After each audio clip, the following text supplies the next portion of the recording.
Welcome to the Thinklings Podcast, a conversation where good thoughts help renew the mind with the Word of God. I'm Charlie Carter, and I'm here with Tim Little and Andy Stearns. Let's jump into the conversation. Welcome to the Thinklings Podcast. We have a special guest with us today, but we're not going to tell you who it is yet. If you don't already know, we're going to have to just wait, and we're going to go through our normal process, and he'll reveal himself. They just looked at the title of the podcast. They probably got a pretty good idea. We don't know what we're going to name it yet. It might be named something else. Who knows? It might be a disguise. Okay, so how are you guys doing? I'm good. I'm doing good. Shalom. I'm well. Shalom lecha. Well, as always, we have some Thinklings business to tend to. Let's do some books and business. Let's talk about some books. I have a book with me today. It's actually, I was talking to our guest before we hit record, and I think I actually purchased this book before I was a Christian, just because the title was so interesting to me. And it's called The Spiritual Brain, a Neuroscientist's Case for the Existence of the Soul. And what he starts off doing is he pretty much rips to shreds the idea of materialism, that there's nothing out there beyond the material. And then he, the two authors, Mario Beauregard and Denise O'Leary, they set out to scientifically prove the existence of a soul, and they actually think that they've done it.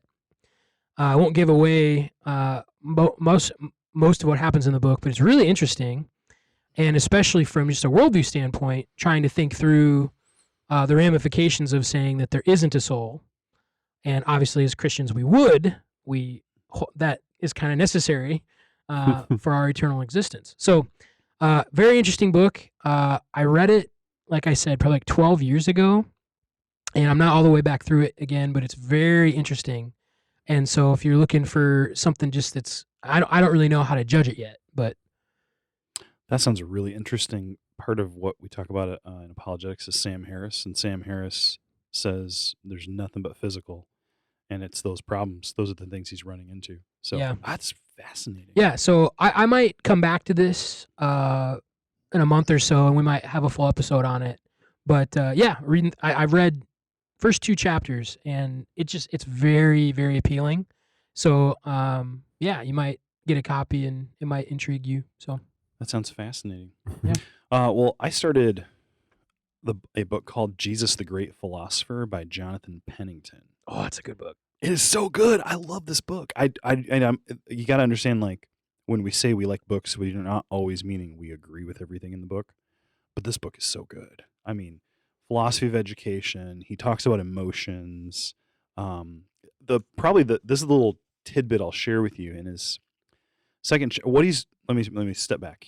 When he calls Jesus a philosopher, he's referring to a philosopher in the days of like the Greeks.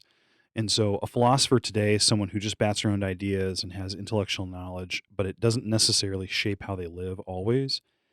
But back then, what a philosopher did was he offered a full, holistic philosophy of how to live the good life. And so what he's going to argue in this book on the broad sense is that Jesus is actually the best that type of philosopher there's ever been. And so he's going to deal with Plato and Aristotle and lots of thinkers and writers throughout time, but he's got some really good stuff in this book. So I really enjoyed. One thing he said here is he was pointing out the way Socrates and Plato and Aristotle and all those would run their schools or their education. And so he says this, they would gather learners around them and become formalized as schools where young men and women gathered in cities to live with the philosopher or the other disciples. They intentionally exercised the body and the mind, shaping habits and the heart. From the time of Plato on, it was understood that philosophy, quote, could be carried out, but only by means of community of life and of dialogue between masters and disciples within the framework of a school.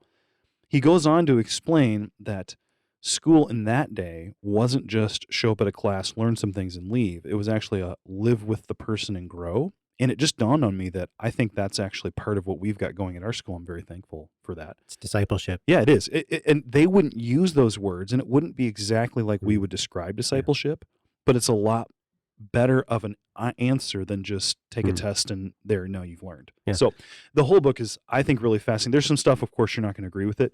I'm not going to rank it yet. I'm almost done. I'm actually probably going to do an episode on it, and we can maybe talk about it. But I enjoy it so far. Michael Wilkins has a book on discipleship, biblical theology of discipleship, I think, and he compares Jesus's philosophy of education, discipleship, with like Plato and Aristotle, and is that same idea? Yeah, and Pennington was he was pointing out how there's a lot of overlap. Yeah, and anyways, it's intriguing. I've really enjoyed it.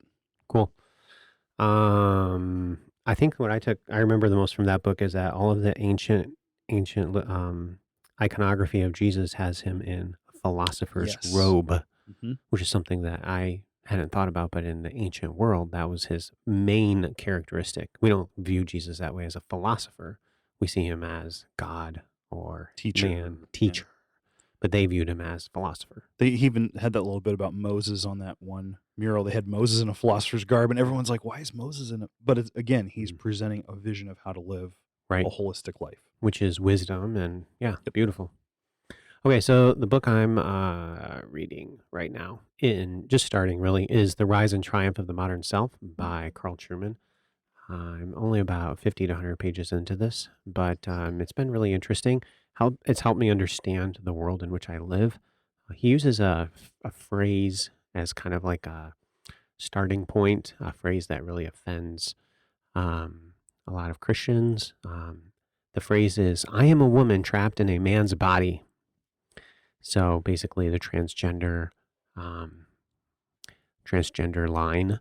And so how can that sentence make any sense to any kind of a worldview? Well, he kind of explains how that is the case, which I thought was kind of interesting. I'm just going to share a quick little bit on it here. He has two ways to view the world. The two words are mimesis and poiesis. Mimesis and poiesis. I didn't know what those were, but I'm going to just read him here, and he'll kind of explain. Go ahead. What? No, go ahead. He's a Hebrew prophet. I know. I'm like, come on. Well, it's Greek. I recognize that. Poieo, to do. It's Greek to you? Mimesis. Okay, to mimic, blah, blah, 2 blah. points, Charlie. Did you catch? Oh, he did. A mimetic view regards the world as having a given order and a given meaning. Okay, the world has a given order and a given meaning, and thus sees human beings as required to discover that meaning and conform themselves to it. So in other words, God created the world. He created it a certain way, i.e. he created some people boys and some people girls. Okay, and humans, all right, they have to figure that out and conform themselves to it. Poiesis, by way of contrast, sees the world as so much raw material out of which meaning and purpose can be created by the individual. Okay, so there's raw material. Well, what is the raw material? Boy and girl. And what is that raw material? You can do whatever you want with it. And then he gave several illustrations of how we've actually done that very thing in our modern society with like scientific discoveries and conquering time and space through technology, from the airplane to the cell phone to the, satellite, and then even conquering struggles in society that have to do with like food, irrigation, and how so many areas of our society, it's like the world is raw material. Well, that sense, that idea, that line of thinking is basically just being extended to the human body. And that the body is raw material. It's boy or girl, but you can conquer it, make it, conform it to whatever you want it to be. So that's how you can have somebody say, I am a boy in a girl's body or girl in a boy's body, or whatever the phrase was that he had there. Does he mention existentialism and essentialism? I haven't gotten to any of that yet. Because that's just, he might. That he reminds me of the interacts. distinction. He interacts with some philosophers of which I am not familiar with. Okay. Philip Rieff. There's one, Rieff. And these guys were writing back in like the 80s and 90s. And so the extension of their thinking, though, is just now coming forth. And there were some other ones too. I can't remember now, though. So that's interesting. Really interesting. Yeah, it's a really good book, I think, to help you understand what the world is going through right now. And then he'll also, I assume, provide a Christian response. Seems like another book we had all read where some people were trying to take humanity and overcome it. Huh. It's almost like a Abolish it or C.S. something? Lewis Oh, book or oh. whatever. What is a man? How do we define a man? And what makes a man? To be able to... Anyway. Okay. Dun, Mr. Guest. dun. Do you have a book? I do have a book, yeah. The book that I've been reading lately is The Case for Classical Christian Education Ooh. by Douglas Wilson. And actually, it's Yes. very fitting with what both Andy was talking about a moment ago and what Tim was just talking about. There's a lot of things that I could discuss about the book. Let me give you a quick overview of just the structure. The first few chapters are a little bit dated because it was written or published in 2003. And the first couple of chapters, he's setting up the shortcomings of public education. And so some of the statistics and things that he cites in those chapters, I'm sure, are outdated. But It actually- nonetheless, the principle still holds. It just went out of print. It went out of print? Okay. Yeah, I ordered it again from Crossway, and it's not available anywhere. Oh, I wonder if somebody's updating it. That would be nice if he updates it or something. But Yeah. I was yeah. surprised to see it go out of print. And I don't think like those first couple chapters aren't, the book is worth the price if you can find it, even without those first couple of chapters. But then he goes into, actually making the case for classical education. What is it? What is it not? Even within Christian classical education, what are some of the differences in the way people are practicing it?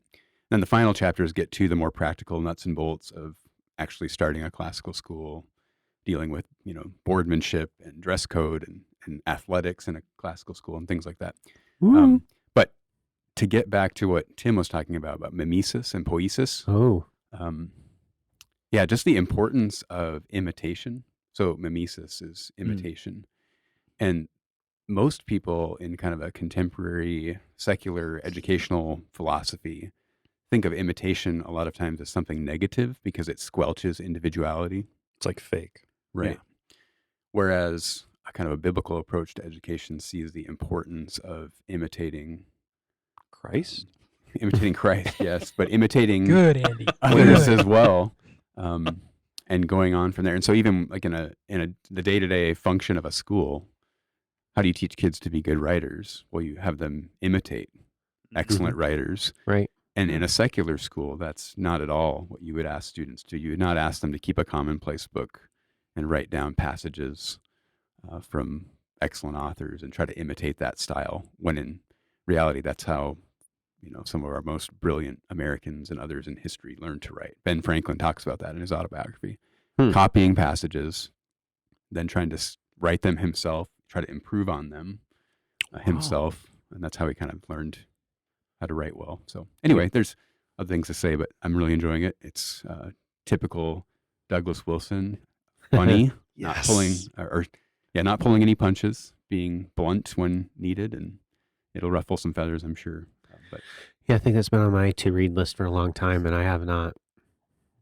It's on Jumped. my also to read list. It's I bought a copy a long time ago. I think What's- my wife read some of it, but What's the title again? The Case for Classical Christian Education. Okay, yeah, because I have a Wilson book, Rediscovering the Lost Tools of Learning, which is directly interacting with the Sayers book we talked about previously, and I haven't cracked it yet, so I'll have to maybe read that Wilson before I get to the other Wilson.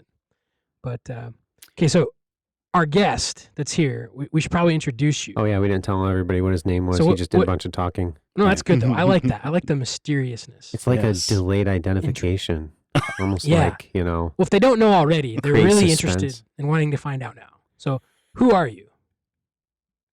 I am Dr. Boyd, and my fame reaches to the heavens. See, these guys just think I'm being arrogant, but that's actually a line from the Odyssey. Oh, When Odysseus reveals himself to the Phaeacians, finally. okay. Well, on I that love that you note, just imitated him too. But on that note, we want to have a conversation about classical Greek literature. Okay, and there's some really famous ones. There is a famous one that Dr. Boyd just mentioned, the Odyssey. Let me interrupt for a second. I introduced myself as Dr. Boyd, but I was just being funny about that. Pompous. It's Josh. Don't worry. he's also one of the saltiest professors I know at Faith. You should Actually- see our text stream. Yeah, okay, so let's actually go Charlie's back. a professor now, so I think Oh, that's right. I'm not salty. I'm sweet. Okay, so you actually mentioned in the classical education motif there, you mentioned a dress code. And I've actually heard that you don't dress casually when the school has casual days. Are you okay telling us why on the podcast? Or is that That's something funny. that He's students turning a just have to funny seek out? color in his head. It just throws him like. Andy said I Hey, should. I don't Wait a minute. usually dress casual either on casual days. Is so. there a method to the madness No, there? you did Or is it dress just casual random? once. Well, I think part of the reason many people dress casually is it's comfortable, but I actually am not uncomfortable in the dress clothes that I wear. Boom, same here. Yeah. Okay? In fact, you'll It's notice like all Tim right that there. we're recording at 8:00 p.m. and I'm still in my dress code or in my dress clothes, and that's not uncommon. And so is I Tim. am too. This is and here's we're Andy comfy. and Charlie in the corner in shorts and flip flops. I actually, for a long time, because I previously worked in student life. I do not. We're in a new season of life now, and but very very frequently we would have casual days, and to me, pants are pants. It's like there's no difference to me from blue jeans to khaki pants. It's pants are pants, and if the pants fit, it's like who cares? But every time I'd come in, like Charlie, why aren't you wearing casual? Did you forget? Like, no, I just like just grabbed a pair of pants. You know, it's like Yeah, you see, that's a big part of it for me. I get up in the morning, I'm just kind of on autopilot, and I'm getting dressed. I'm like, I'm not thinking, oh, it's casual day today. No, for me, it's usually okay. I live for these days. you're there's horrendous. it's what is clean and what's on top. Those are the two biggest Ooh, things for me. There we go. There we go. Okay, so to quote one of your students, let's roll up the ball yarn. And so we mentioned Greek classical literature, and we want to talk about that. We want to have a conversation about that, and that's why we have Dr. Boyd, who is the at least as far as I'm concerned, the residential expert on literature because he's the literature professor. At our school, you are the expert. Let's just say if we're going to compare your expertise to my expertise, your expertise does reach the heavens in that comparison. I was just going to cite that Heaven's comment. So Time will tell. We'll see how this goes. The Mm. Iliad? So- How do you say Iliad? That's how you say it, the Iliad. So I recently purchased, on recommendation, a specific translation of the Iliad, the Odyssey, and the Aeneid, which are very famous, well-known classical works. And so we want to have a conversation about that. Just a little bit of a discussion here. If you've ever heard of a Trojan horse, this is where it comes from. It's from the Odyssey. I'm going to give the Charlie dumbed down version of what happens. So a guy. Well, let's Ooh. stop for a second. The Trojan Yeah. horse actually is part of the Iliad and the Aeneid. It's mentioned in the Odyssey, but it's not a major part. Well, it's He's the expert. That's why he's here. Menelaus and Helen, when Telemachus goes to visit them in Sparta, they tell the story, and there's a reference to Helen walking around the Trojan horse, speaking in the voices of the men's wives inside. It's a very strange moment in the Odyssey because she's Greek, and the people inside the horse are Greek, or Achaeans as they're known. And so it's weird or strange that she would try to get them to come out and give up the battle plan. So there's a lot of debate about that scene. But anyway, Okay, so you mentioned a couple of people. So I'm gonna bring it cookies on the bottom shelf here. It's a story about a guy from Rome who goes over to Greece and takes a guy's wife with him back to Troy. And then there's a big war about this. And the famous character in the Iliad is a man known by the name of Achilles. And really the whole story is about how Achilles is upset and doesn't want to fight. And then he finally does, and it goes well. And then, yeah, you're shaking. That's cookies on the bottom shelf. Cookies on the bottom shelf. It goes somewhat well.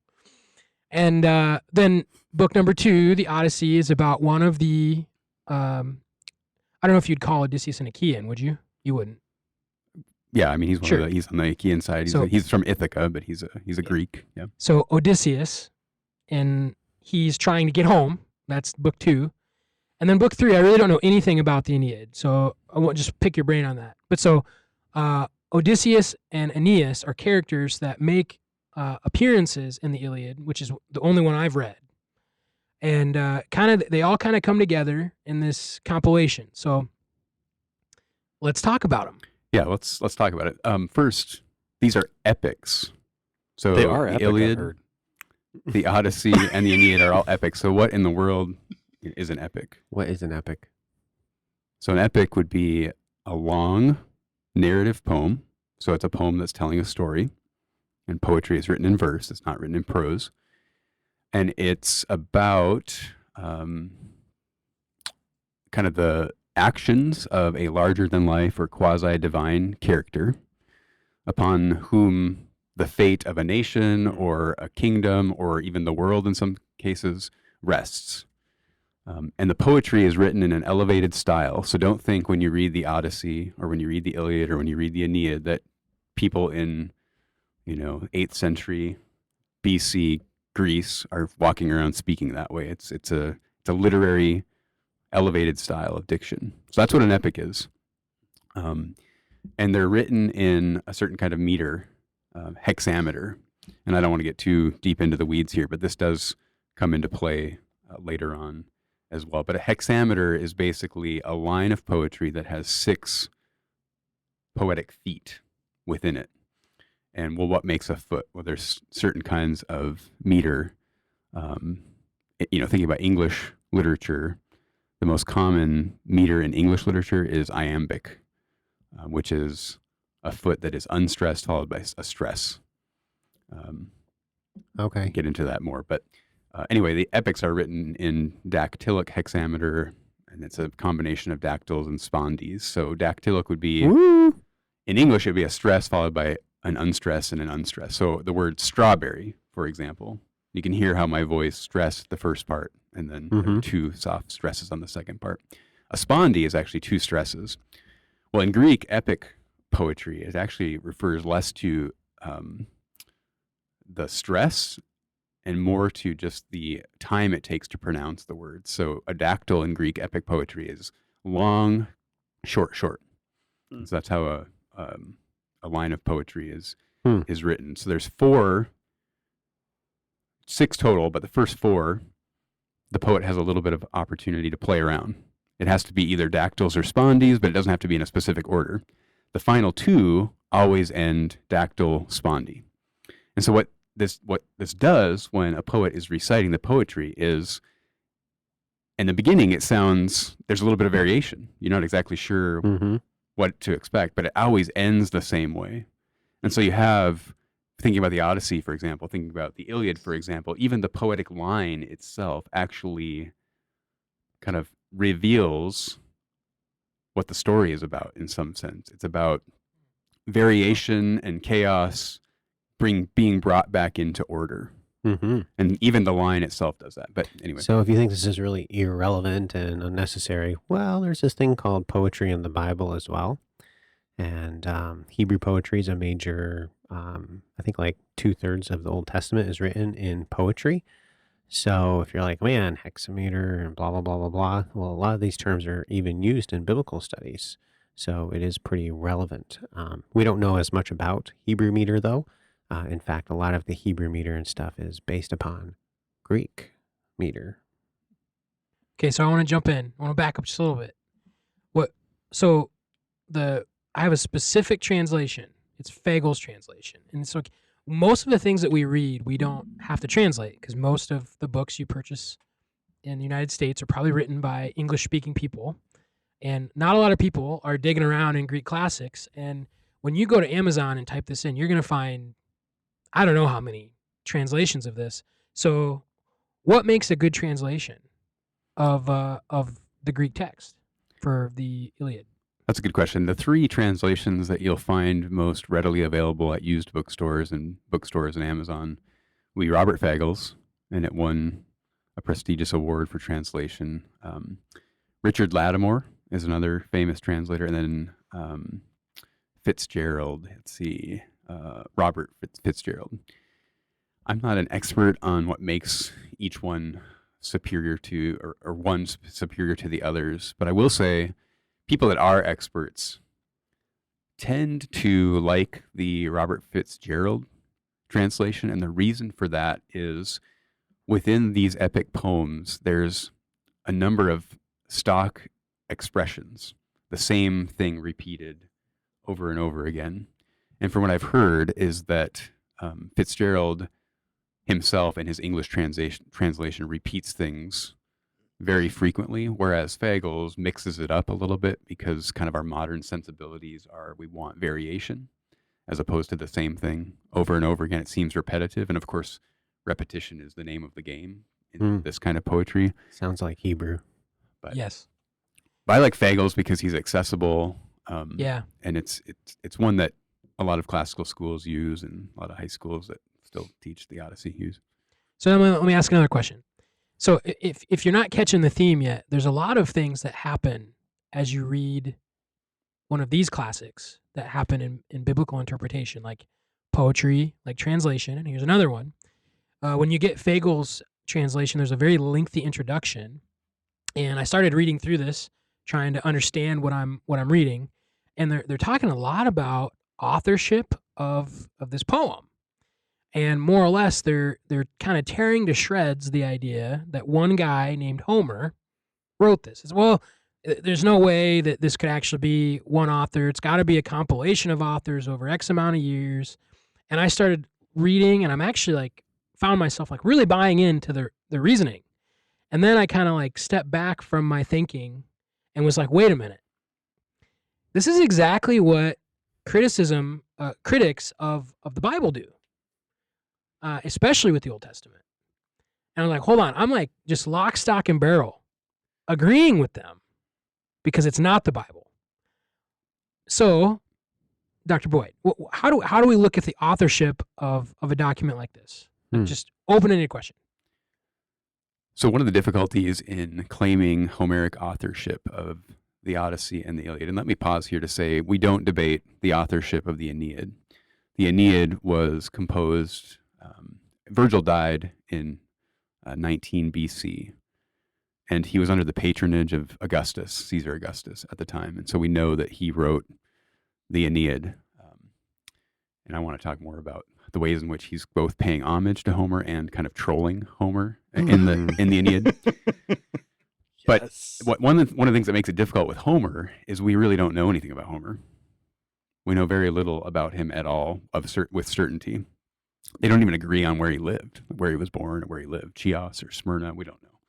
We don't even know when he lived. There's historical debate about that as well. And so that's what makes it problematic. And then when you actually begin to look at the poem itself, or the poems themselves, a lot of similar questions do come to mind when one is looking at Scripture. So what are some of the objections that people bring to Scripture that would lead them to think that maybe Genesis or something has to be compiled instead of under the authorship of a single person? Verbiage. I mean, what one author, there's certain words that are used for God's name, and then later it changes, or there's certain phrases that seem more akin to later works, like in Chronicles. You're the OT guy. Duplicate accounts. So you have two creation myths. I don't believe they're a myth. Yeah, he had air quotes there, everybody. Air I quotes. tried to do it with my tone, but It was good. It was tonally good, I thought. anachronisms are presumed anachronisms, so it doesn't quite fit the setting of that time period. So those would be a couple.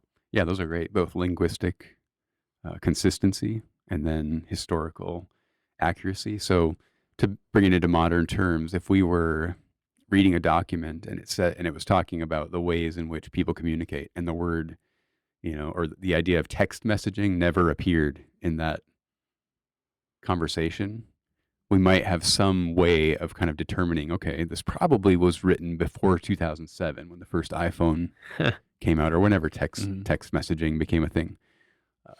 So there's those kinds of things. And within the Odyssey and within the Iliad, there are words that are from, generations that differ. And so that's one thing people look at and they think this can't possibly be written by one man. And then historically, there's, the armor that the men wear in the Iliad and the Odyssey is bronze, but there's also references to iron. And so what age are we talking about here? And why is Homer mixing these various historical ages and periods? So, And even you'd hear implicit in that is just a view of history being presupposed upon a text, which welcome to biblical studies in secular schools. So I haven't Um, read these, but could there be like bronze and iron armor being used?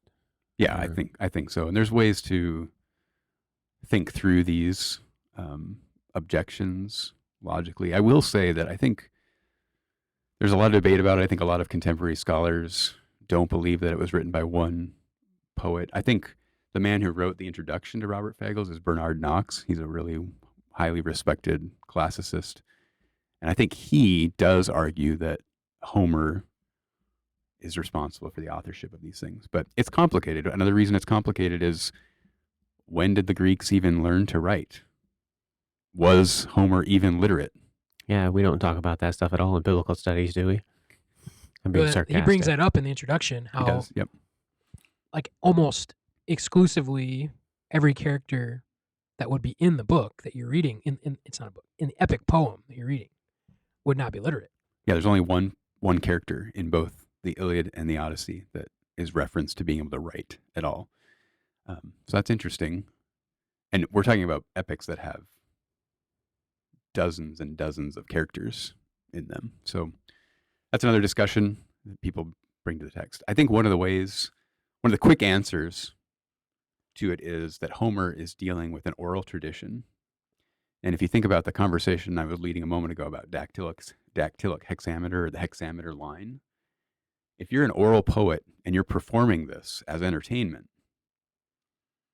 and you have to improvise, you can improvise in those first 4 metrical feet, but in the end, you have to have a dactyl and a spondy. What are you going to do? You're going to try to think of stock expressions that you can bring back to mind in those moments, because it allows you to buy time to think about what you're going to do the next line. Oh.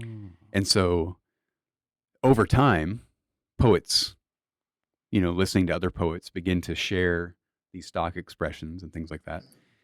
And so Homer incorporates a lot of those stock expressions from various generations. Hundreds of years could separate these stock expressions.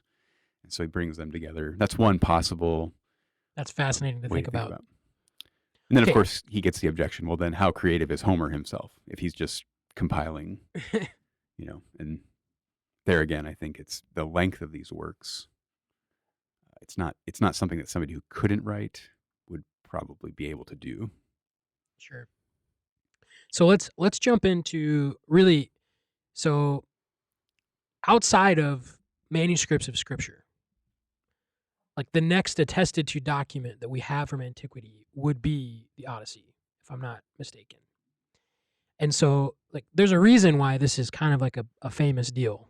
And but I think we all understand that this might be just a little bit out of reach to the normal listener.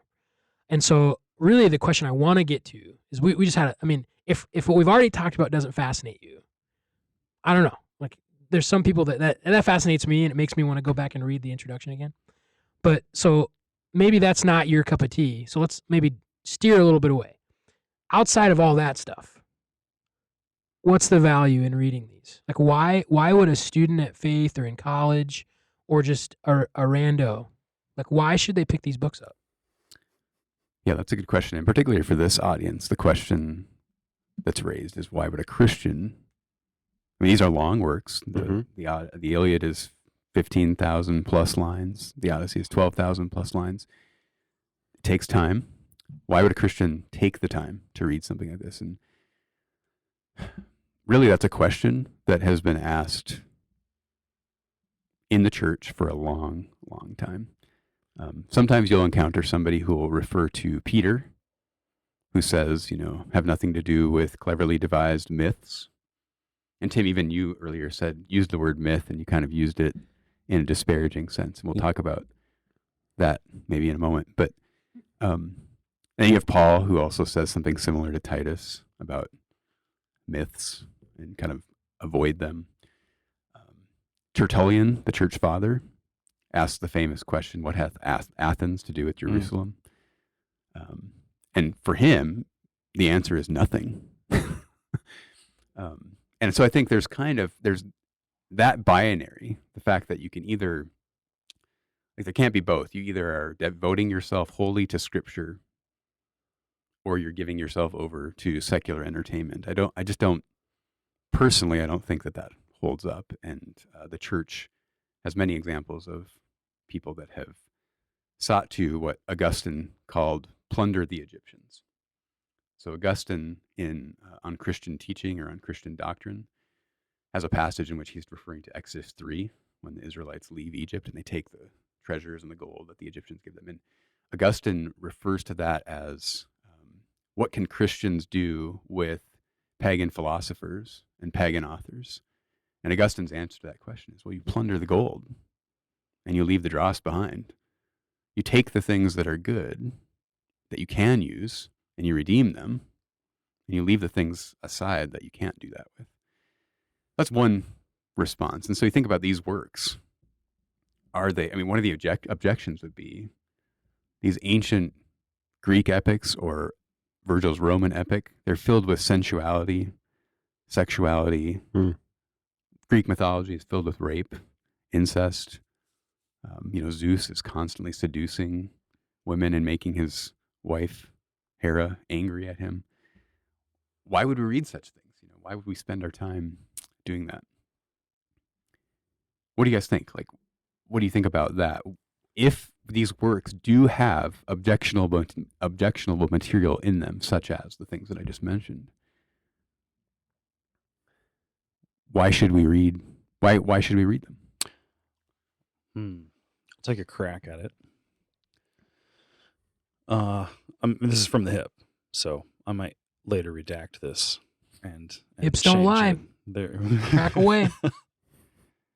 I think that as much as is profitable and as much as is appropriate, especially taking into account your level of spirituality and maturity, I think that understanding the ideas and the teachings that have brought our culture to where they are today is a valuable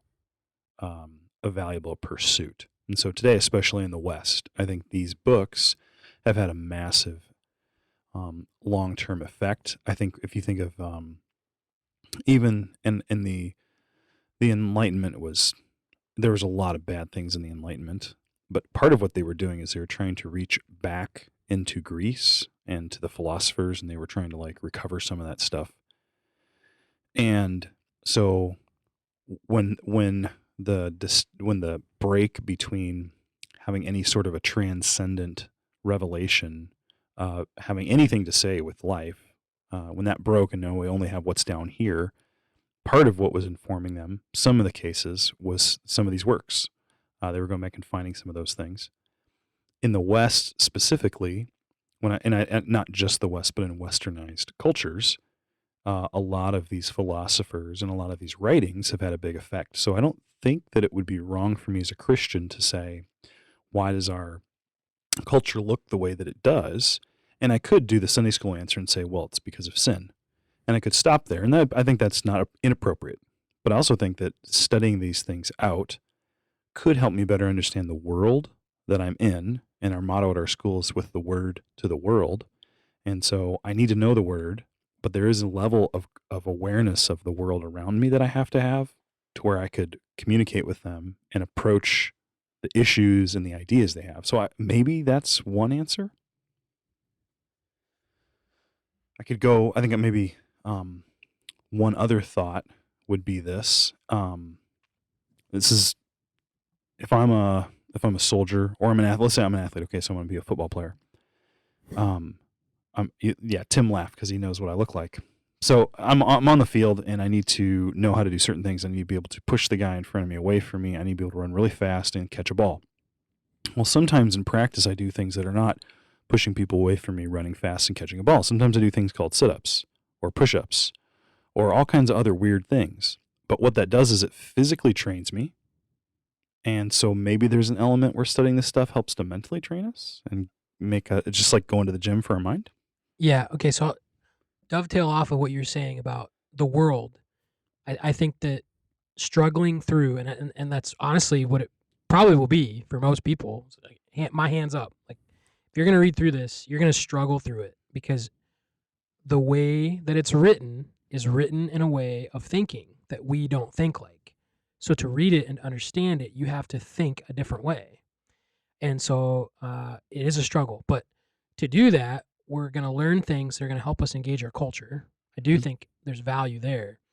But I think coming to something like this, where it's not like, there's not a one-to-one correspondence to your life. You're not going to read through this and be like, oh yeah, so tomorrow I'm going to do this. I'm going to make sure I have my heel guarded. So, Low-hanging fruit. Low-hanging I fruit.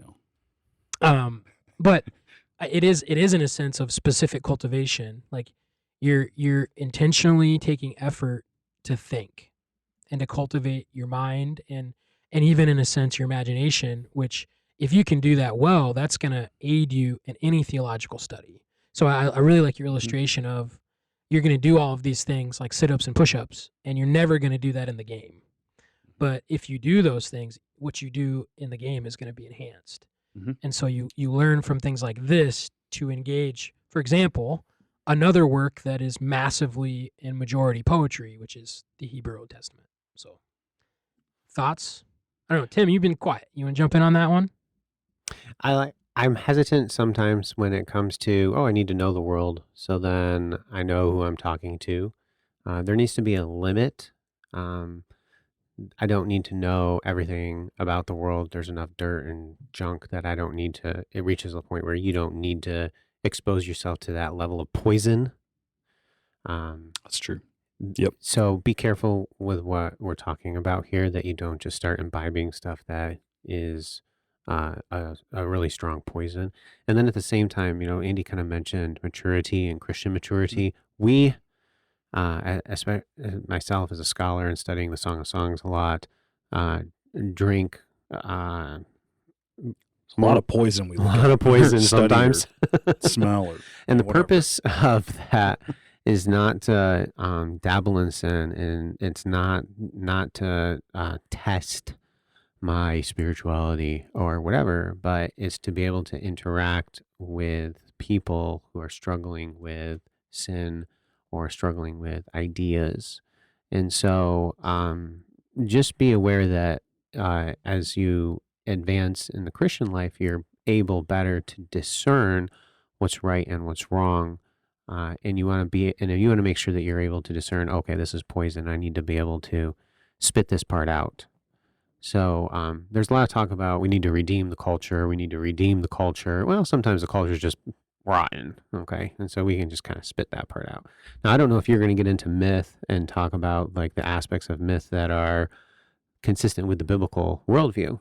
And so that's a specific different definition of myth that I tend to just downplay and not make a point of. I don't have a problem saying that the Bible is a true myth. But generally speaking, and even saying that on this podcast, I'm kind of hesitant just because so many people are influenced by a popular definition of myth, which basically is this idea that the myth is false. So I don't have a problem saying that the Bible is a true myth. And if I say that, I'm saying that the myth is basically an origin story. The Bible is an origin story. It's a true one. So if we're going to define myth that way, now generally I just stay away from that because that's not common people's understanding of myth. But that is a very historical, in fact, probably the most historic definition of myth in English literature. But anyway, we can move into that or whatever. Yeah, let me backtrack just for a moment. Greek mythology does have a lot of things in it that one might find objectionable. I don't want to paint that picture of the epics necessarily. They do have a lot of gory battle scenes, and there are moments of sensuality and things like that. There it goes.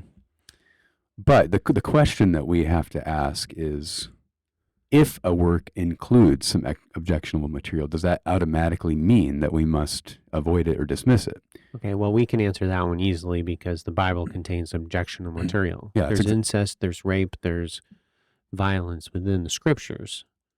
So anyway, so that's exactly right. So it doesn't mean that if it includes objectionable material that we automatically dismiss it. We have to think about, what is the author doing with the objectionable material? Is the author using that objectionable material to show that it is in fact objectionable, that it is in fact wrong? Or is the author incorporating that material to cause you to desire it? If he or she is causing you to desire it, then it's crossing a line and we should avoid it. So let me just make it really practical here and talk about the Odyssey briefly. One reason I love teaching the Odyssey at Faith Baptist Bible College is Shameless plug. Shameless plug. is the theme of the work. The first 4 books, so the Odyssey is 24 books in length, the epic, and those probably correspond to papyrus codexes, because they can't be so long. So each book was probably a codex of some sort. But anyway, the first 4 books are called the Telemachy. And this is what's intriguing about the Odyssey. The Odyssey literally means the story of Odysseus, but Odysseus doesn't show up until book 5. That's kind of strange for a book. Yeah. And he's mentioned, of course, in the proem, which is the opening of any epic, which gives you the main idea, the main character, and those kinds of things. But it's the revelation of Odysseus is withheld until book 5. Well, why is that? Is it just a mistake? Is it just written by some other poet? That's possible. That's what some people argue. It's an inconsistency in the narrative. But what we might argue is that it's actually thematically very important, because what is the Odyssey about? It's about Odysseus being away from Ithaca for 20 years. He's gone for 10 years fighting the Trojan War. That's what part of what the Iliad is about. And then he's trying to get home for 10 years as well. And at home on Ithaca, his wife Penelope is waiting for him faithfully to return. And Telemachus, his son, is now 20 years old and cannot rid the hall of these suitors who are pining after his mother. And they're wasting his father's wealth, eating and drinking, living lives of debauchery every day in the palace. Well, what do you see there? Thinking about it from a Christian perspective, what we see is that when the king is gone, things go haywire. And so the first 4 books, what Homer, if I can say Homer is doing is he's setting the stage. And he's revealing, okay, one of the reasons that these suitors are acting this way is because they're boys who grew up without fathers, because their fathers were off fighting in the Trojan War, and so they don't know how to behave. That could be a lesson that any kind of humanist presents to the text as well. But then the greater idea is, like, what are we feeling when we finish book 4 and we see the dire straits that Penelope and Telemachus and Ithaca are in? We are longing for the king to return and to make everything right, to set everything in order. And so even when I teach that, sometimes I get kind of goosebumps. I'm kind of getting them right now too, just thinking about like the longing that you feel for Odysseus to come home and to enact justice is powerful. And so that's just one little way. And if I could also just very quickly, the Aeneid, the theme of the Aeneid, so it's the story of Aeneas, who's actually a Trojan. So it's the opposite side. Virgil, I've told you a moment ago, he's trolling Homer. So Virgil purposefully, in the first line of the Aeneid is Arma verumque cano, which is Latin, and it's basically of arms and a man I sing. And what he's doing there is he's paying homage to Homer. Arms. The Iliad is about the wrath of Achilles and the battle. It's about arms. It's about fighting. It's about wrath. A man, the Odyssey, is about Odysseus, a man trying to return home. And the first word of the Odyssey is man. First word of the Iliad is wrath. And so what is Virgil doing there? He's saying, I'm writing the Aeneid, and the Aeneid is going to be both an Odyssey and an Iliad. So the first 6 books of the Aeneid are the Odyssey, Aeneas leaving Troy as it's burned to the ground by the Greeks and seeking out a new home. And the second half is him conquering in Latium to establish what will eventually become the Roman Empire. But throughout, Virgil is also saying, Greeks, you may have won the Trojan War, but the Roman Empire is what Aeneas founds, and it far surpasses Greece. And he's paying homage to Augustus as well, and the Pax Romana that Augustus ushers in. And the line I said earlier about how my name reaches to the heavens, that's from the Odyssey. That's when Odysseus mentions himself for the first time to the Phaeacians after telling him his long story. I am Odysseus, my fame, my kleos, my glory reaches to the heavens.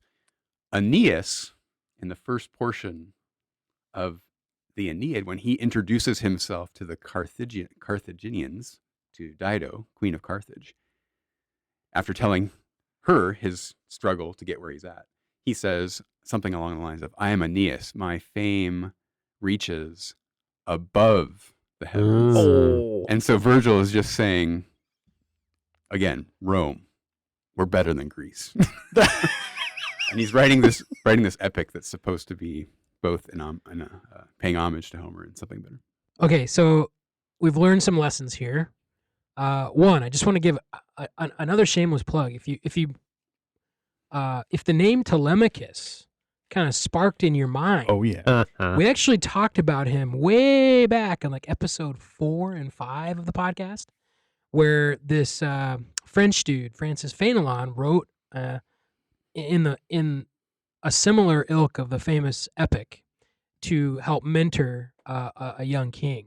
And so a lot of the same themes there in that. But the other thing that what we learn here is that we need much more than an hour to talk with Dr. Boyd about these things. So you want to stick around, we'll interview you, we'll do some more, we'll talk, broaden the discussion out from these three and just talk more literature. You get good with that? Sure. Okay. Tim's raising his hands over here. Well, what he just talked about is how you need to go about evaluating good fiction, good literature even today. Are they,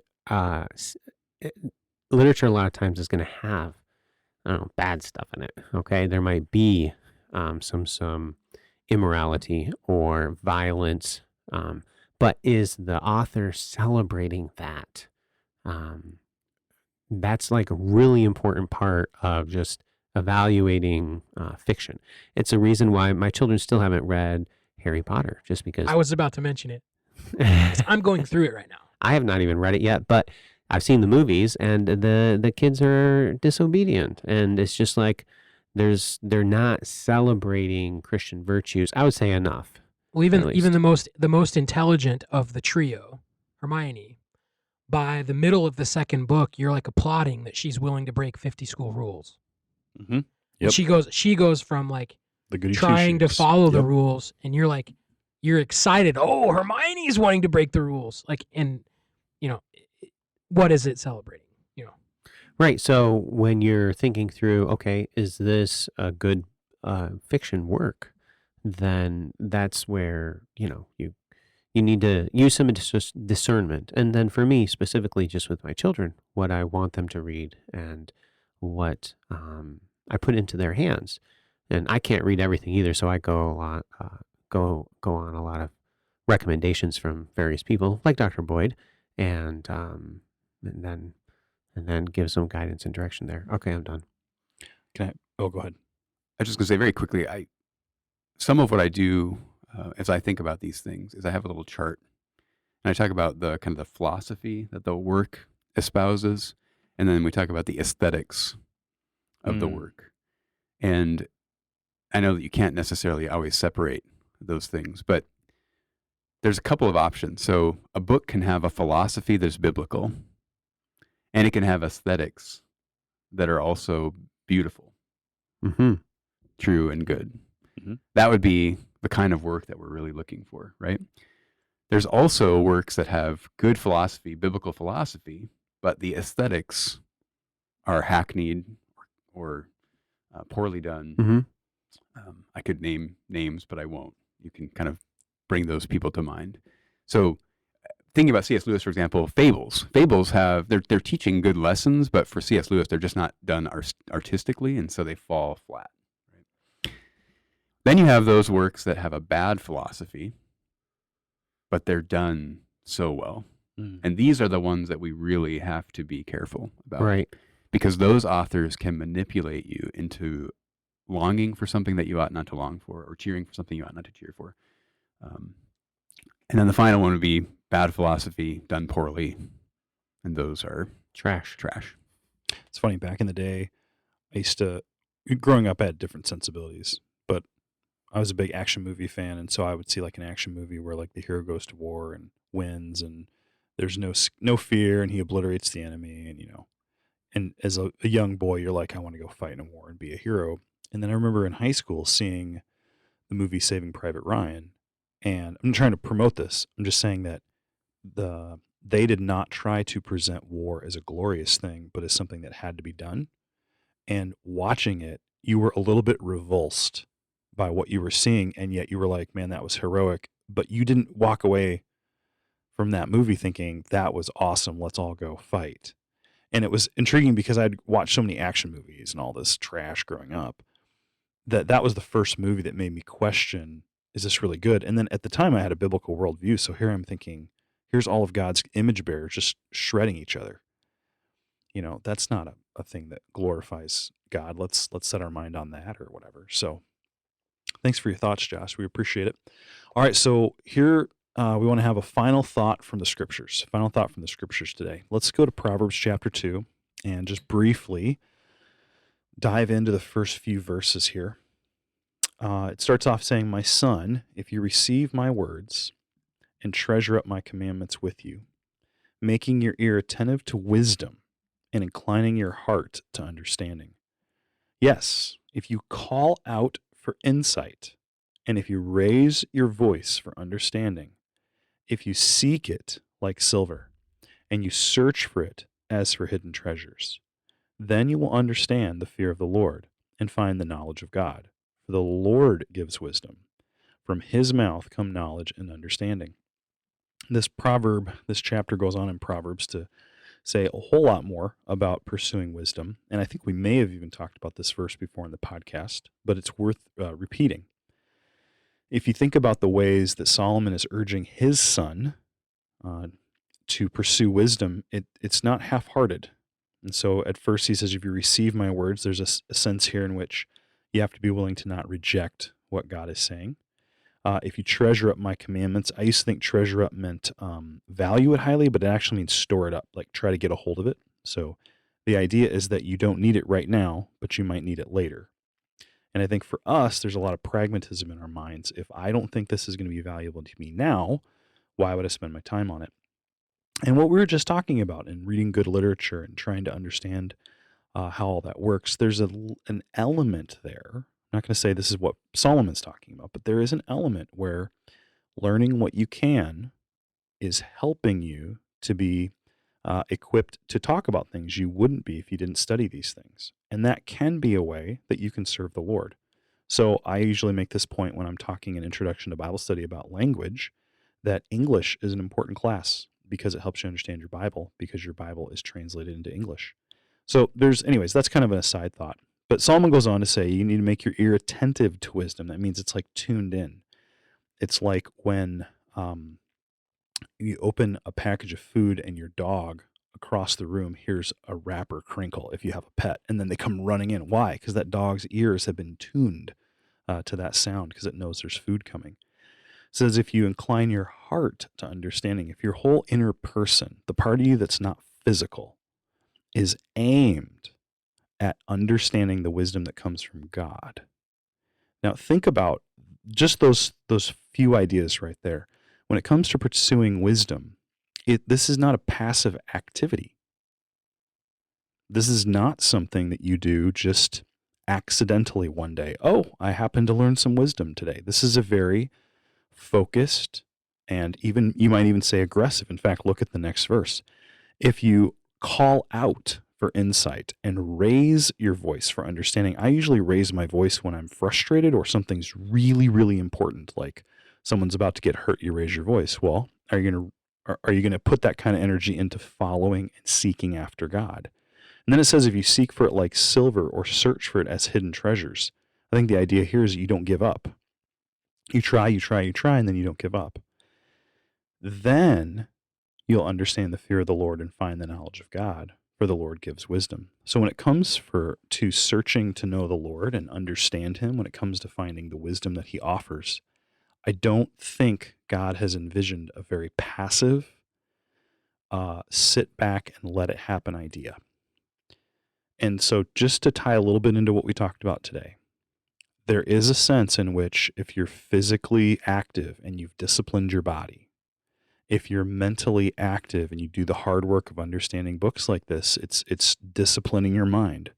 There is a benefit in your walk with God because you're ready to take that kind of effort and put it into following the Lord. I just read a book the other day where the guy said, we all golfers will work very, very hard to shave a stroke or two off of their handicap. People will work really hard to binge an entire season of something over the weekend. Okay? But how many of us are willing to put that kind of effort into our walk with God? So, do you want to know wisdom? Do you want to know the Lord?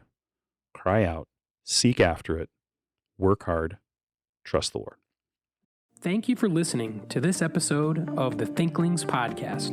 We would love to hear from you. If you have any feedback, suggestions, or potential topics that you'd like us to discuss, you can contact us through our email, thinklingspodcast@gmail.com. Remember, don't let this conversation end with this podcast. Read good books, talk about them with your friends, and always continue to cultivate your mind. See you next time on the Thinklings Podcast.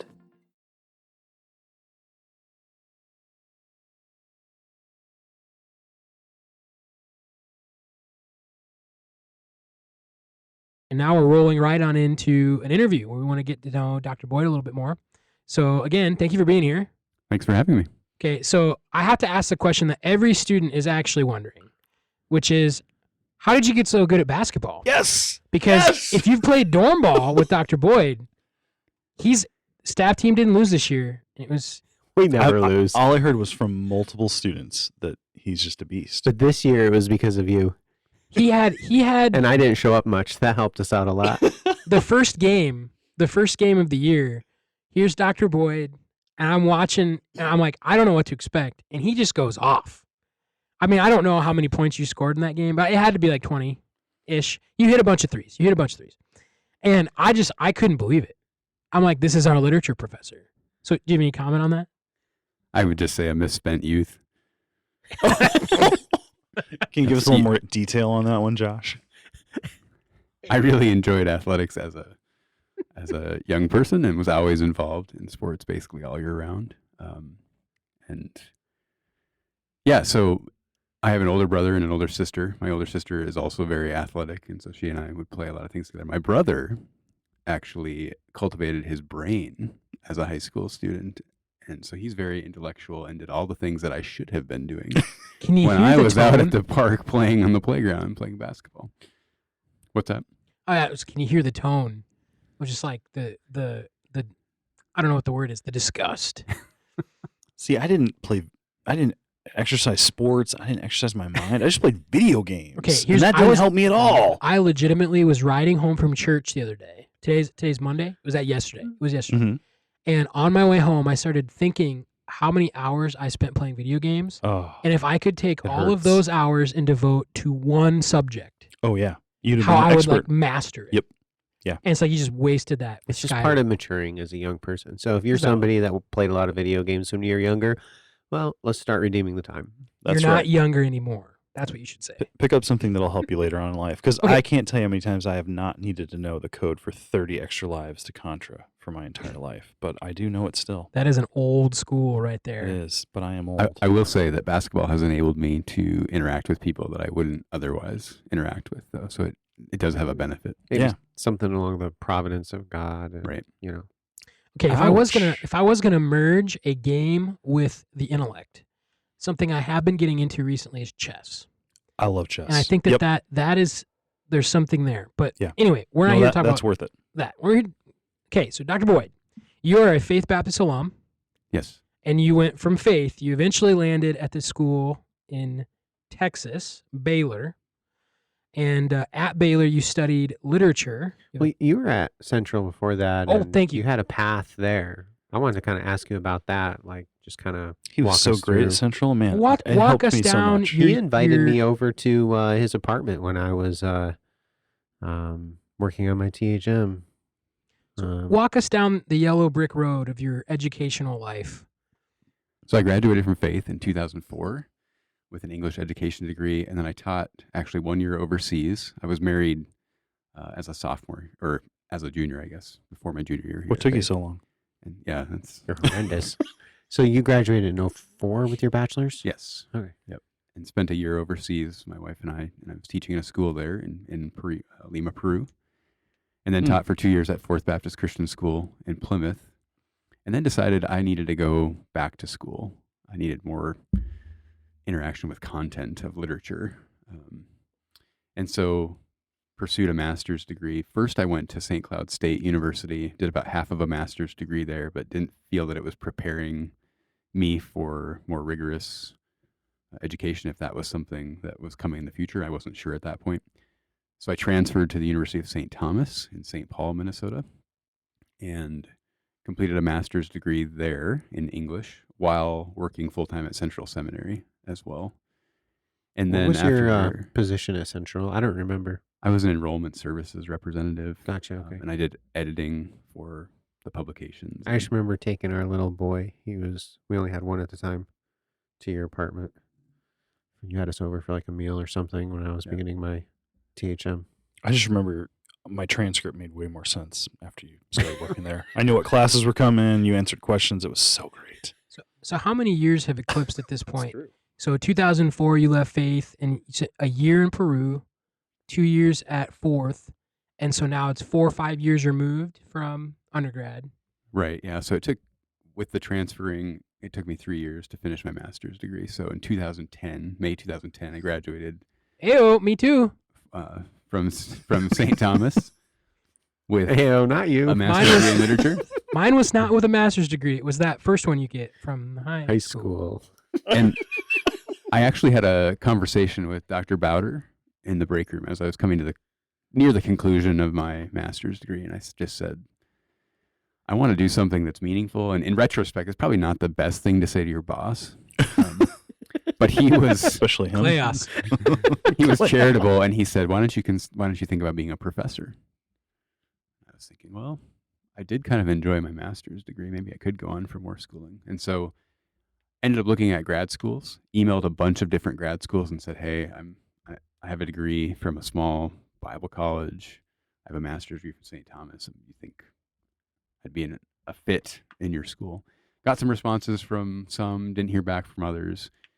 Waded through it all and decided I want to go to Baylor because they have a Christianity and literature emphasis in their PhD program.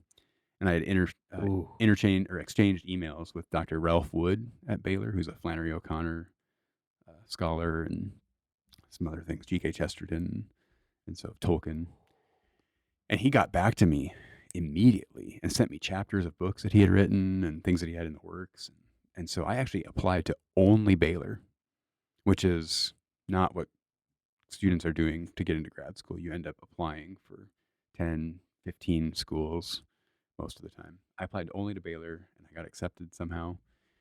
So I went down there in 2010 and was there until 2015. I had finished all my coursework and my preliminary exams and had defended my prospectus, but landed a full-time job at Trevecca Nazarene University without and that also is unusual.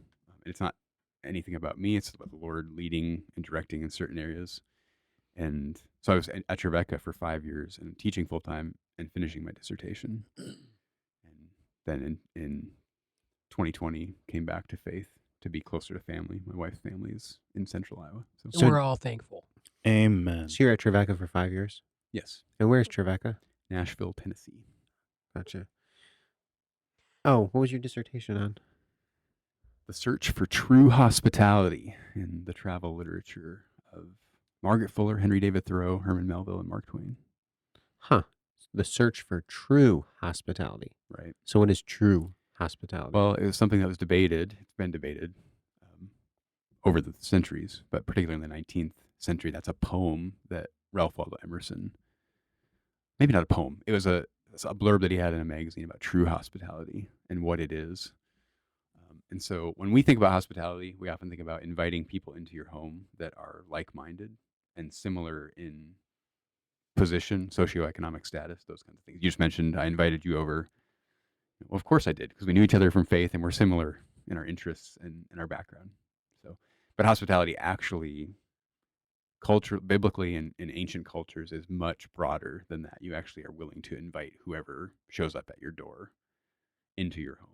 And so thinking about in a 19th century American context, Americans think of themselves as being very hospitable people, and yet at the same time in the 19th century, what do we have?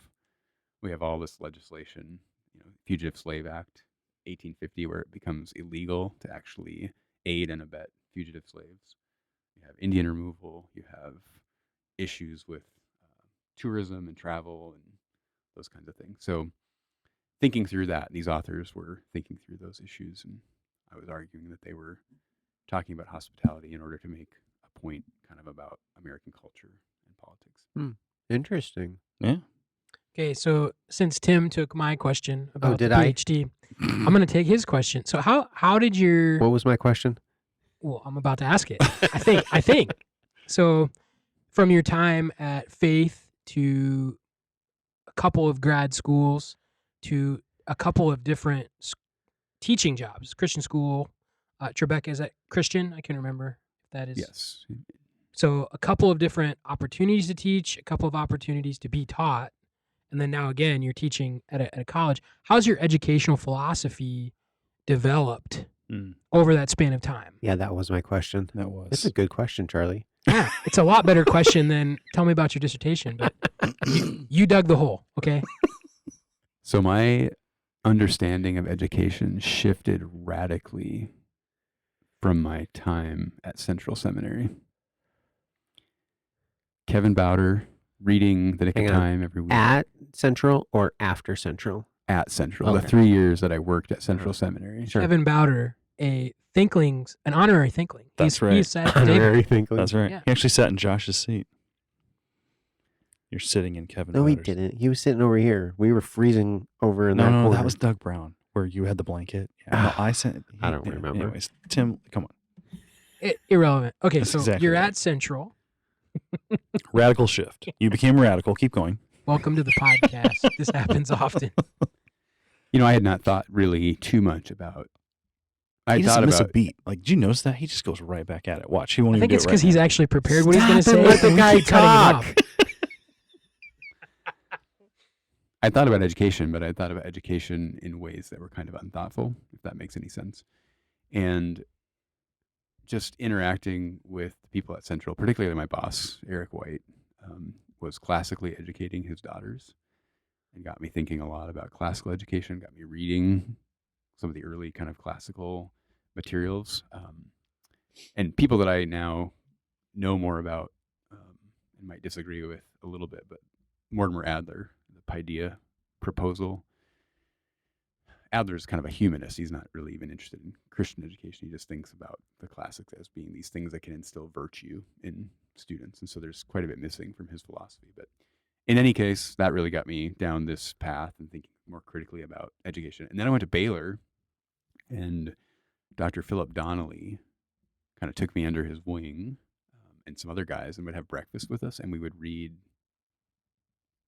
different works. Like I sat in a class on his about Plato's Republic and John Milton's Paradise Lost, and his whole scholarship is about how he thinks Milton is responding directly to Plato in the various books of Paradise Lost. So another epic, Paradise Lost. It originally was 10 books, and the Republic is 10 books. So Donnelly is arguing that there's correspondence. Now, of course, That is fascinating. Paradise Lost is 12 books now because he revised it a little bit. But anyway, he, led us through Augustine's Confessions. How did he lead you through? You said breakfast or something? Yes, we would have breakfasts once a week at a local cafe, and it was a group of maybe 3 or 4 of us. Oh. David Lyle Jeffrey would show up every once in a while, who's a really wonderful man as well. And one person in the group would be responsible for leading the group through a book of, Confessions or something. And so we'd have to talk about it. The other way he led me is he allowed me to sit in his class on Paradise Lost and on the Republic and just take as many notes as possible. But he teaches in the Great Books program at Baylor, and that's a program filled with wonderful people. So. Great books. Huh. Books and business. Yeah. Would that be connected, like great books? Is that like into the vein of like the Great Conversation in that vein? Right. Yeah, it's a classical education. So students it's selective. And so classes are maybe 12 or 15 students, and they sit around a seminar table and they just read primary works. So you don't have a survey of Western Civ or something like that. You sit down and you read primary texts that are related to Western civilization and discuss them in philosophy and political theory and literature and those kinds of things. Adler has a list of I don't know how many of those in the back of his How to Read a Book. It's like I don't know how many he picked, but it's the Western tradition or something like that. Yeah. So on the topic of books, you're a literature teacher. What are your favorite fiction books? And maybe give us a little reason why. That's a very difficult question. Often I answer it by saying what I'm currently reading. But that's cheesy. I really like Flannery O'Connor, her short fiction. And it's, for our listeners out there, it's startling and it's not what you will expect when you encounter it. But she's shouting to try to get your attention. And so Give some background on who this is. Yeah. When is she writing? That type of discussion. she is writing in the 50s and 60s. She died in 1964 of lupus at a young age. I think she was maybe 40, 41, something like that. I could be wrong about that. Don't quote me on that, but she was young. What? That's my age. Is that what you're pointing at me for? No, that was not what I was My pointing at time's for. coming. She's from the South, so she writes about Georgia, a context, and she writes about a lot of people that have a Church of Christ background or a Baptist background, and she herself is a Roman Catholic. Pre-Vatican II, very conservative Roman Catholic, but our audience should know that if they want to read O'Connor as well. But there again, she's not writing systematic theology, and so I think that we can gain something from writing. Others, I read or taught a novel this last semester, Peace Like a River, by Leif Unger. Sorry about that, Mr. Unger. Uh-oh. You're not listening. Is he alive? Yes. Yeah. Okay. Maybe hey, let's not sell ourselves short. No, it's Yeah. Leif. Yes. Is that it? Where's he? Yeah. Where's he work? He's from Minnesota, North Dakota, that area. You've had his books as a textbook. Yeah. Mm. It's I'll a really send him a wonderful link. novel. Yeah, I really struggled finding a place to order it from. It was a pain. I think I figured it out eventually. Wait, so what has he written? He's actually made my life rather challenging coming here because he has all of these Okay. publications and books that are really hard for me to find as a bookseller. Well, after you said that, now I won't send him a link, but maybe he'll still find it. So what has he written? Oh, I don't remember. His well-known novel is Peace Like a River. Oh, yeah. Yep. We Has ordered that. thousands of reviews on Amazon. They're positive, and it's a very good book. And he also is, again, a Christian author, more broadly than we are here. But that novel is wonderful. It's really, really enjoyable. To a student, my students this last semester liked it. Yeah, we have it in stock because of you. There's a lot of other things. Mark Twain I enjoy a lot, and Dostoevsky I enjoy a lot.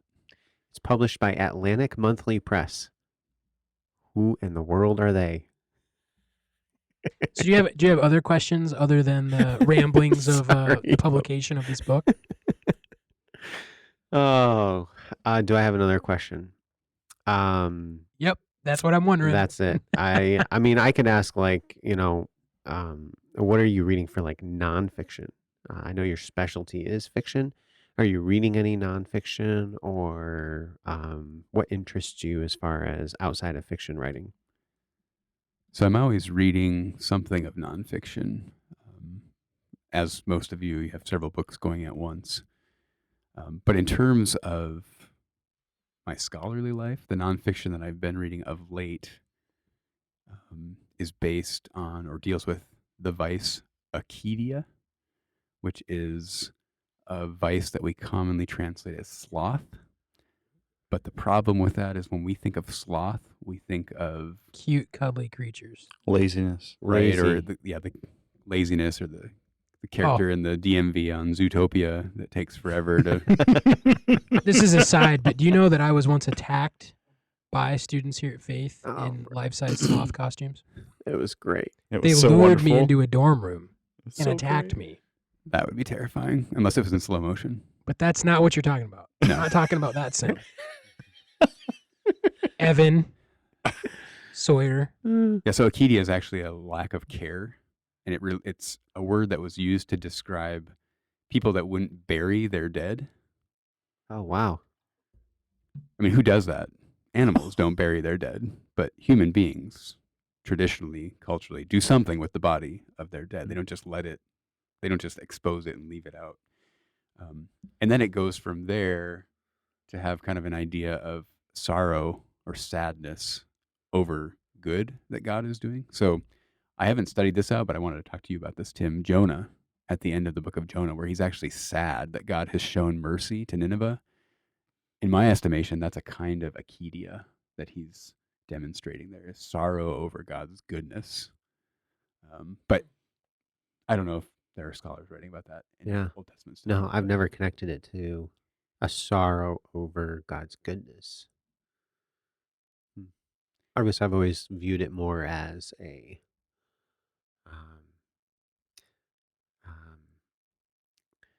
displeasure for a lack of God's justice. Sure, yeah. In that he wanted justice and judgment as opposed to the grace that he himself had received and the people of Israel had received. Well, But that's an interesting way to think about it. I don't know. It'd be interesting to think about that some more. I'm not sure what chapter it's in. I think it's chapter 3. It might be beginning of 4. But when Jonah dialogues with the Lord, he actually says very specifically, it's like, I knew you would be merciful. He's like mad. He's like, it seems like he is upset about like the whole time. He's Right. like, he's gonna forgive him. I know he's gonna do it. And he's like upset about what he knew God would do, which is fascinating. Hmm. But so it's akidia. Where are you reading about this? Like, where's the heart of your study? Well, I mean, Thomas Aquinas in the Summa Hmm. deals with all of the vices, and so he has a section where he asks several questions about akidia. So that's a good place to start. And then there's a scholar, I believe she teaches at Calvin, maybe Rebecca Conendijk de Young. Mhm. She also has done a lot of writing on akidia, and I find her writing very helpful. So I've been dabbling in that. Joseph Pieper is also a scholar that deals with Joseph Pieper? Joseph Pieper. Joseph? the Yeah. French. the Leisure, the basis leisure. of Yeah, culture. Yeah. He has a section in that book about akidia. Man, it's so fun talking to you because you read such weird stuff. Yes, he does. That's been on my book list for years to read. That was actually one that I encountered at Central Seminary. Yeah, I have leisure basis of a culture. It's funny. Uh-huh. I asked Dr. Bowder if I wanted. If I wanted to know about culture. He gave me that book as a. We read that, didn't we? We didn't read it, but you own it. Do you not? I own it. I read it with some students. I feel like I think this is like, if we ever had like a Lost Thinklings episode, Mhm. like before we recorded, I think that we did talk about this. I think. And then what's the Scruton work that's in the same vein? Am I way out in left field here? Just beauty. I'm not. Maybe Scruton's not the name I'm Well, he looking talks for. about leisure some, but I Maybe don't remember. Rodmacher is like a Death of a Culture. Rookmacher. Rookmacher. Rookmacher. How could I forget that? How about Art and the Rook? Death of a Culture, I think. But yeah, we intersected a lot of this stuff with Yeah. that like 3 or 4 years ago.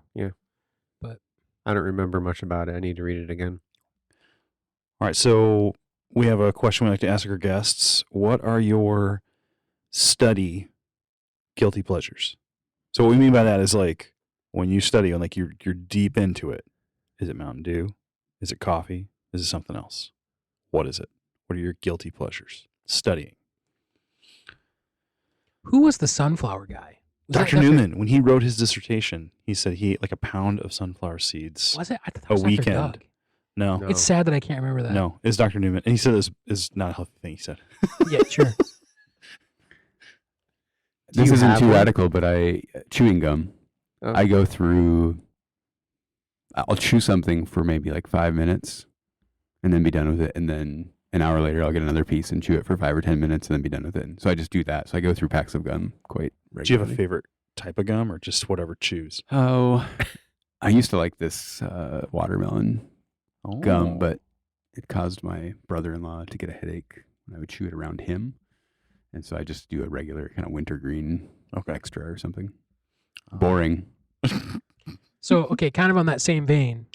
So, what are you? And I mean, as someone who's now teaching, understanding Woo. the breadth of the work involved in that, we teach, and there's outside of that. That's not what we're talking about.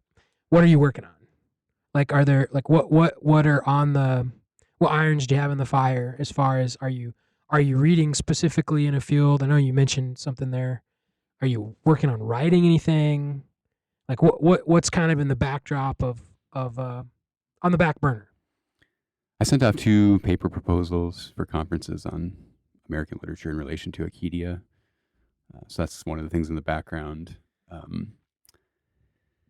Just in terms of, this might be expanding beyond what you're asking, but in terms of just hobbies, things that I enjoy, I really enjoy cycling and running.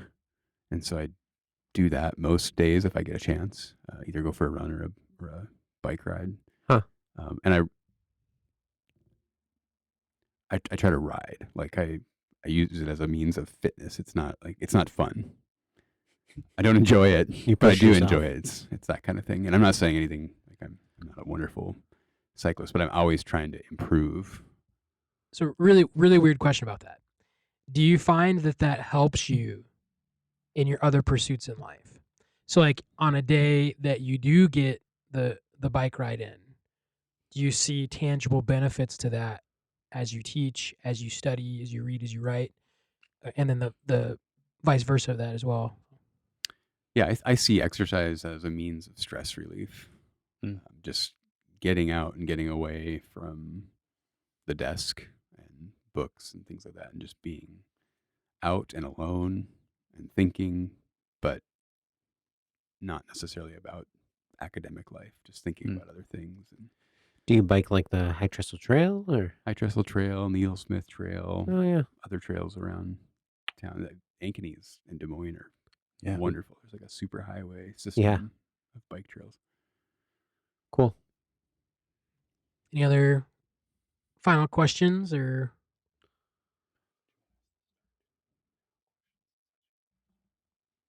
I don't know if there's any others we have. I think just hit that last one. You can do it. You want to do it? Go for it. Okay. I'll edit all that out. Maybe. We won't even leave it in. If you're listening to this, you just heard how the No. sausage gets made. So All they right. like that. They like the nuts and the bolts. So maybe for like maybe a final question, if it is the final question, if you could go back and talk to your younger self, the self that would have been a freshman when we went to Sadie Hawkins, or all that. Whoa, okay, time out. Tell me about that. Yeah, we were on a quadruple date at Sadie Hawkins with our What was he now like? wives. What was he like? What was Andy like? Well, we both were really immature. Yeah. Look at No how he holds barred right here. Look at how he included himself in that. No holds barred, Josh. I thought Andy was great. I thought he was hilarious. He was down to earth. And I don't even know how we became friends. And then we didn't become not friends, but we just didn't hang out as much. I think it was because, We had interests. Robin. Andy got married Yeah. Hmm. Josh it was, followed. Just a little bit later. It was fun. We would give him a hard time about the That's great. speed with which he and Robin Hey, were engaged and all of that. I met this girl. I'm like, man, I gotta act Ring fast. by She's spring. great. Like, I don't want to lose this opportunity here. Winner, chicken dinner. That's right. This summer was 20 years for us, so that's okay. That's great. Yeah. So that back in that day. Okay.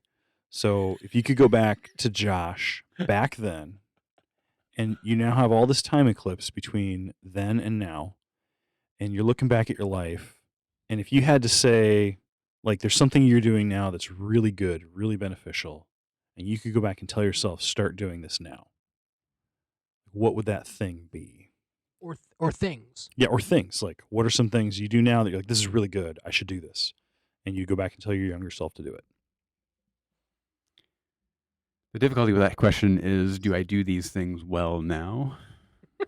Okay, where Not would you necessarily, start? but I am working on them, and I wish that I had been working on them a long time ago. Just a quick side note, Josh Gibbs is a classical educator, and he talks about the fact that as a young man, you need to start doing things to prepare for being an older man. And that doesn't sound profound, but things like, as a young man, start giving up your time to serve other people so that when you become married, you already are used to giving your time to other people. Things like that. And he talks about What? if you have a desire, wait. And so wait on that desire and see what it comes to over time, because youth tend to be rash and make decisions based on emotion. So personally, two things that I am working on that I wish that I had started working on a lot earlier are living a life that is intentional. What am I doing? Mm-hmm. Where am I going? Where do I want to be? And really, when I say that, I mean, what does God want me to be doing Right. now? You're not looking at it from just a human perspective, but what's God want me to do? What's my part in his plan? Sure. Yeah. And then learning patience. Mm. In college, when you're immature, you just want it to be over. And it's really one of the best times of your life. Your mind is a sponge. And if used properly, you can just grow and grow during that time, spiritually, intellectually, but not having the long game in view, just having the short game in view and just wanting to be done. I regret that. Mm. I love what some of our students are able to do and just taking all kinds of classes here at Faith in different areas to just soak up as much as they can and be well-rounded. I wish I had done that. I wish I'd taken Greek in college. I wish I had taken systematic theology with Dr. Hartog. I wish I had done this or that. At Central Seminary, I wish I had taken Introduction to Logic with Mark Bruffy. Ooh. I just didn't do those things, because I didn't have the long game in view. Well, might I cap that thought off with, this is kind of like heretical for us because we normally end in the word, but this is an interview episode. So maybe bring it full circle and go back to the Iliad and quote, the comment, like, doing things as a young man to prepare yourself for not being a young man, for being an old man, like having the wisdom to see what's coming. And this is Achilles commenting on Agamemnon in book 1 of the Iliad. He's speaking of him, and he says, "The man is raving with all the murderous fury in his heart. He lacks the sense to see a day behind, a day ahead, and safeguard the Achaeans battling by the ships." So he's so rash and unwise that he doesn't see what the ramifications of his actions are going to be. And there's going to be a day ahead when he sees what he's doing today, and you're like, man, what were you thinking? And so that's a really good, I wish as a college student, like, I don't know what I did with my time. And it's funny. Isn't this very similar to what Dr. Bowder said when we asked him the same question? He said he should have gone back and started trying sooner because he just didn't try. And had he been trying harder, and I would say, looking back at my own life, I wished I'd learned to read well earlier. Like, that would have helped. So I really appreciate your advice. That's good. When anyone good thoughts tells there. me that I'm behind, I tell them a wizard arrives exactly when he intends. I'm not saying anything. Well, on that note, we'll see you next week on the Thinklings Podcast.